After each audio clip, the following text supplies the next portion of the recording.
Nahimong maaksyon ang pagdakop sa usa ka lalaking misulay sa usa ka establishmento sa Barangay 24C, Davao City. Nagdala pa kini kutsilyo ug misulay og sukol sa auxiliary apan pakyas kini. Nakatutok si Gil Relator. Sa kuha sa CCTV camera nining Eskinita sa Fatima Street, Barangay 24-C, Davao City, Martes sa kadlawon, makita sa ubos nga bahin ang ulo sa usa ka lalaking daw dunay ginakuri-kuri. Taod-taod pa gikan sa unahan, usa ka lalaki ang niabot nga usa day kasakop sa Police Auxiliary sa Santa Ana Police Station. Misugat ang lalaking una nang nakuhaan sa kamera ngadto sa direksyon sa Police Auxiliary. Samtang nigukudsab ang lain pang Police Auxiliary sa samang direksyon. Sa laing kuha sa kamera, dinhi makita nga nag-inilugay ang lalaki ug mga Police Auxiliary sa kutsilyong dala niini. Nagtinabangay ang duha ka Police Auxiliary sanglit do nagayoy resistance sa pagdakop sa lalaki hangtod sa napusasan kini nila. Una pa man ang panghitabo nga nahagip sa CCTV. Una na di ay nakitaan sa mga otoridad ang upat ka mga lalaki. Ang tulo ni paingon sa wala masayring direksyon.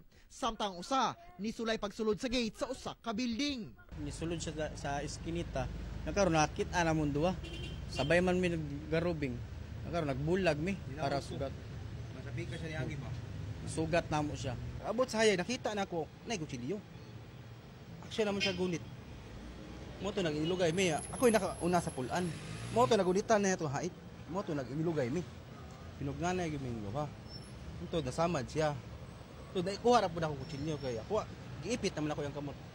Sumala pa nga gisulayan pagkulitog sa sospek ang kining kandado sa gate apan pakyas siya nga maablihan kini hangtod sa naabdan siya sa mga Police Auxiliary sa Santa Ana Police ug didto na sila nag-inilugay sa dala nga kutsilyo sa sospek hangtod sa kini nadakpan. Malampusong nadakpan sa mga Police Auxiliary ang sospek kinsa tanggong karon sa prisuhan sa Santa Ana Police Station.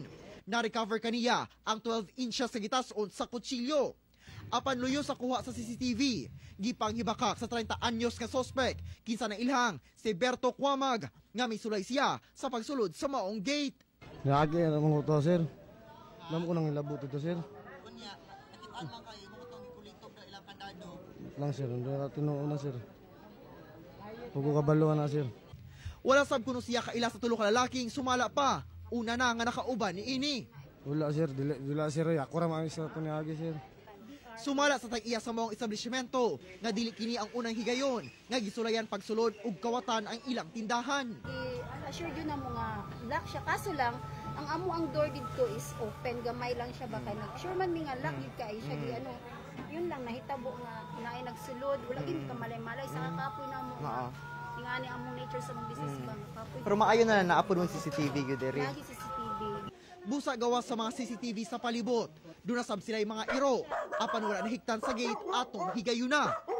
Gipasakan ang kasong illegal possession of deadly weapon o direct assault in person of authority batok sa sospek. Kauban si Jojo Solarte sa kamera. Ako si Gil Relator para sa One Mindanao.